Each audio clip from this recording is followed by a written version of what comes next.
So within the room, with each one of us, there will be something that connects us, either visually or through sound or through emotion. And that's where we're moving on to now. How we code things in our brain and how we make associations that we can leverage if we're a coach or leverage if we're a business as well.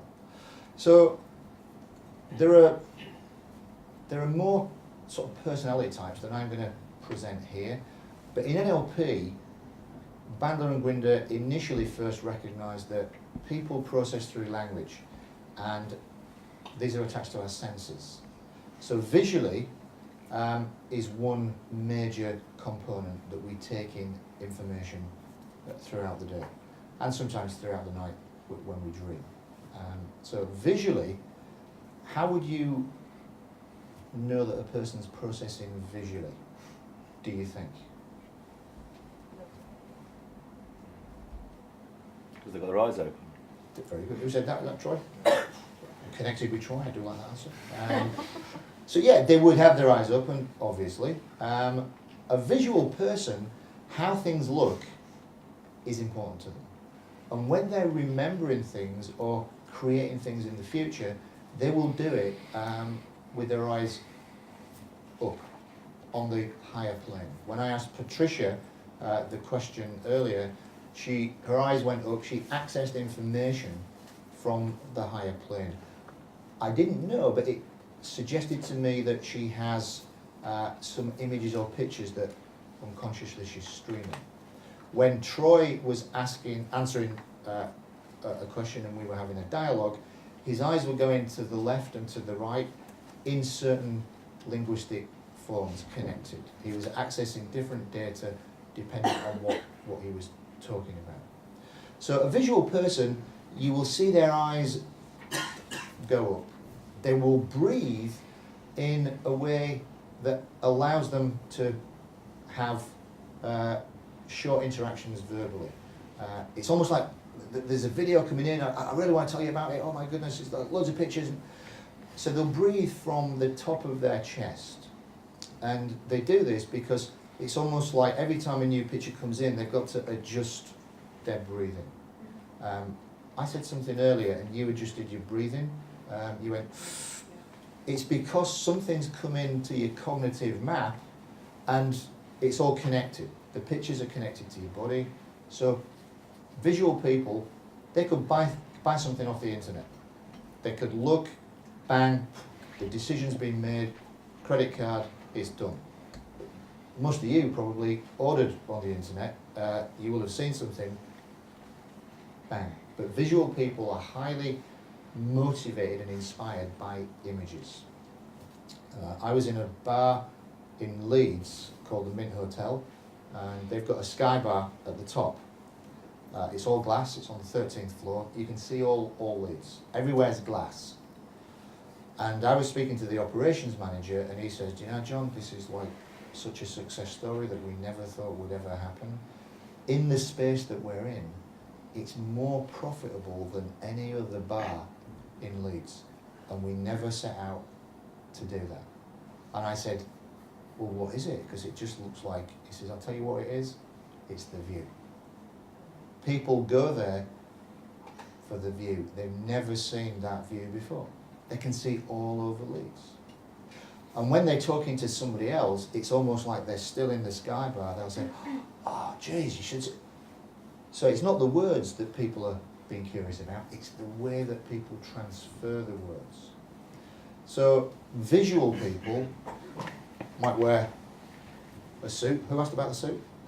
Hi. Right, okay, I'll answer that. So what deep psychological reasons why I put this suit on. I'll tell you why I put this suit on. I came down, I've got a couple of suits with me. I've got a couple of shirts which are not ironed yet. Laid things out, and there was one suit that needed the trousers ironing as well. This wasn't it. And there was one shirt that was less creased than the others. This was it. So that's the reason why I'm in this suit and this shirt. I like it. Thanks very much. Well, I feel connected to you now. You're having a great day. So visual people, you would be able to tell by the car they drive, how they look. That's visual people. Is it likely that people can be both something, or is it you're predominantly one sort of person? Like if you're a visual person, you're mostly a visual person, or am I making sense at all? Do you know what I mean? So can you switch? Have we got a translator? I think she It are you a makes perfect sense company? in my head. No, we're coming on to that. That's a Oh, I good see, I'm question. sorry. Yeah, that's okay. We are. That is a good question, very relevant. But we will answer that. And if we don't, ask me the question again. Okay, thank you. So they're visual people. So an auditory person, this would be the type of person who is inspired by sounds. If they're buying a car, to some degree the sounds that the car makes would inspire them to own that car. When I heard Keith's voice, I could obviously see him, but when I heard his voice, that connected with me. I was in a record store in Leeds, and I'm just walking around, and the phone rings, and this guy picks up the phone, and he says, "Hi. Oh yeah, Stone Roses, yeah, got the tickets, yeah. Oh yeah, she's coming as well, Rupert too, yeah. Oh yeah, sure. Oh yeah, Stone Roses, yeah. And I'm like, sort of like, well, I haven't seen this guy, but I'm thinking, I bet I know what he looks like. I just bet I know what this guy looks like. And his words were like almost hypnotic. They were like, he was squeezing every word. And it was almost like, no, it's not a word, it's a work of art that's coming out of my mouth. Anyway, I turned around and he did look how I thought he'd look. So auditory people have a certain way. Chris Tarrant would squeeze words, and I think somebody dresses him. He's not really a visual guy. Somebody dresses him and pushes him on, and then all he does is talk. So primarily there's like a visual person. A visual person will be how things look. They may move a lot, they may use their hands, a little bit Jonathan Ross, in a certain context, blah, blah, blah, blah, blah, blah. An auditory person would use their voice elegantly. They may move less. They would have a commanding voice that can fluctuate. And a kinesthetic person, well, you know.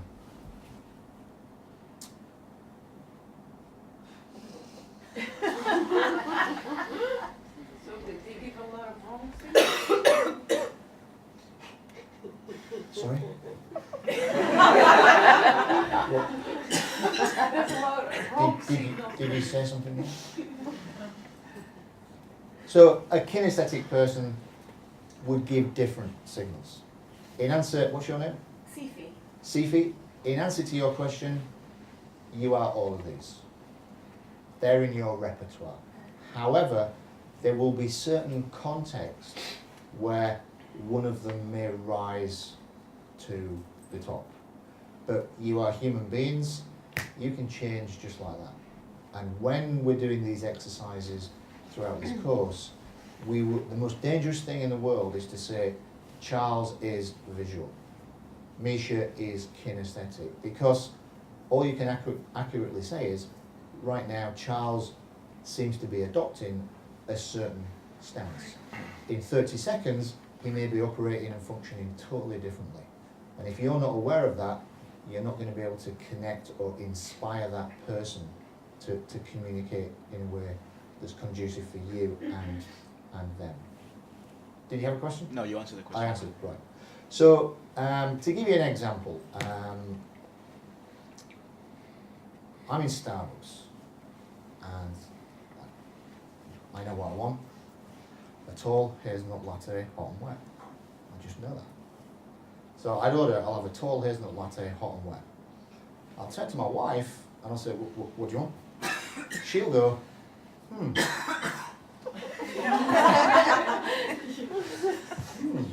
And she's thinking, now then, what can I fit in here? What have I already fitted in today? What am I going to be fitting in later on?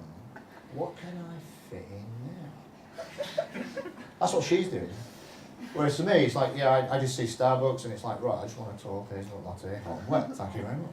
And I may have one of them like shortbread caramel things. If anybody's like passing Starbucks, that's what I have. Small vanilla caramel type things. I could end up with 38 today. There's a thought. Anyway, so I'm quite visual, and she's quite kinesthetic. Because she's a school teacher. She works with little fluffy children. Oh, goodly children.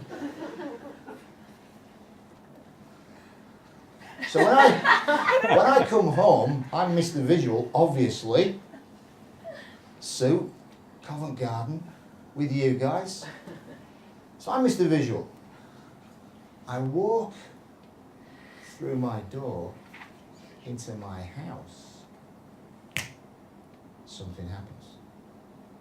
This is what happens. So I'm Mr. Visual. Hello. Good girl. You good girl. Come on, you good girl. So I've got a little Shih Tzu dog called Ruby, who understands language. She can speak English, she understands it, she understands everything. So as soon as I get in, my tie's off, my dog, lie on the couch, might read the Yorkshire Evening Post and throw it over the couch. I may even put some tracksuit bottoms on and like a t-shirt. I may have a coffee and like leave the cup there. I may like do certain things in the kitchen but not tidy up because it's like, it's my house. It's like where I live and I just want to be comfortable. So my wife, she's been working with lovely fluffy children all day. She's Mrs. Kinesthetic. She like walks like this.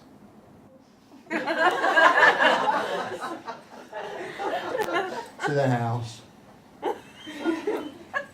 Gets her key. Then she steps over the door and it's like,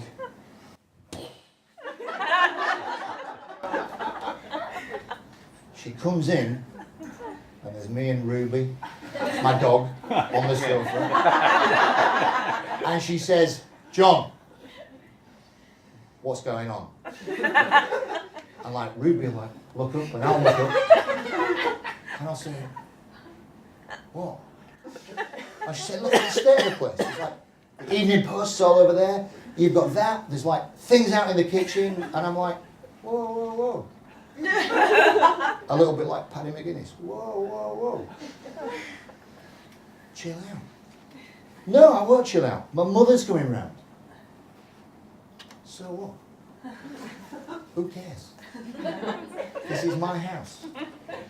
So, in answer to your question, context and environments would determine how you operate, how you take in information.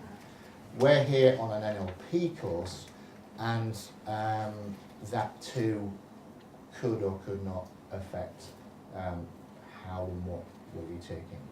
So that's where we're going today. We're going to introduce these representational systems and how we connect with other people. So what I'd like you to do in pairs is to have a chat with somebody that you've not spoken to and ask them questions about different areas of their life and be thinking, are they offering me any clues here, linguistically or in their body, how they express themselves? Is there some question where they slow down a little bit to answer? Do they change the tone of their voice? Is there some context that we chat about where they're quite versatile and fluid with their language? So I really just want you to naturally observe and just be interested in the communication that they give you and test it by asking certain questions. And then what we're going to do is we're going to break down what and how we take in communication. Because everything that you believe is coded in a certain way. without you even knowing that you've coded it. Who had breakfast this morning? Okay. Charles, what did you have? I had a sandwich and I had a chicken bake on eggs. Okay. So, how do you know you did? I bought it Yeah, but how do you know you bought it? because I went to the shop. Yeah, but how do you know you went to the shop? I bought it. But how do you know now? Yeah. Are you getting some images in your mind of, yeah, I did this, I did that? Yeah. Right. I can tell that because his eyes have gone up. I know he's accessing some images. So when you had that breakfast this morning, you remember that, you believe you had it because of the images that you're seeing now. Yeah. It is. Yeah. It's nice. And it tasted nice as well, another sensory input there. But it's not here now. Yeah, it's nice. Yeah, I know. what I'm saying is, you're telling me about a memory that's attached to a belief, Oh yeah. but you can't prove it, can you? No, there's nobody with me. No, but right now you couldn't prove it. You're only going on what's coded in your head. Yeah. Yeah? So there's a certain way that this is coded. When you had your breakfast, when you were going through that sequence, did you say to yourself, Charles, I'm going to take a few photographs here and remember this and store it? Did you do that? No. But you did do that, didn't you? Without knowing, In my mind. in your mind. So he's going about his daily business, but there's part of his mind that's taking pictures and storing them in a part of his mind that he's unaware that he's got these things stored. Does that make sense? And there's a certain code of how that happens. Now the thing is, he can't prove that he had his breakfast. It's a belief based on things in his unconscious mind. Now when you know how those things are coded for past events that you believe happened, what would happen if you could use that coding and put something in your mind that's not happened, but you would believe it to the same degree as your breakfast? Would that be useful? Yeah, or not, depending on the situation. Very good, yeah. So it would be useful or not. Yeah, there's like, yeah. But a lot of people, they already make up their future. Your futures are already made up in your mind, they just are. But when something happens, that interrupts the pattern. And that is what my goal and Steve's goal is, to interrupt your patterns of how you've programmed your future so that you can have something a little bit different without really having to do a lot of things. All you've got to do is you've got to be open.